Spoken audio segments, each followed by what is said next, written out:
বুবলি দেখেন, আপনি এমন একজন নায়িকা, আপনার অভিনয়ের প্রশংসা সবাই করে, এই কারণে আপনার হ্যাটার্স অনেক কমে গিয়েছে।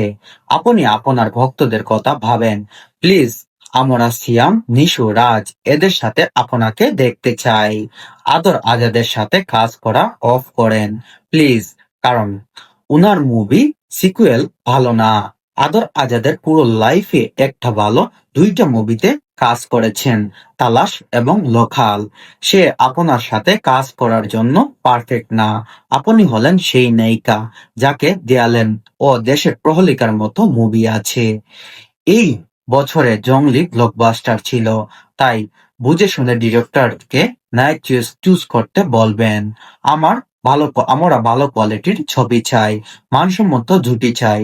আদর আজাদের সাথে সিনেমা করছেন বর্তমানে চিত্রনায়িকা অপু বিশ্বাস। একসাথে দুটি সিনেমায় সিগনেচার করেছেন চিত্রনায়িকা অপু বিশ্বাস। অবশেষে দেখা যাক আদর আজাদের সাথে কি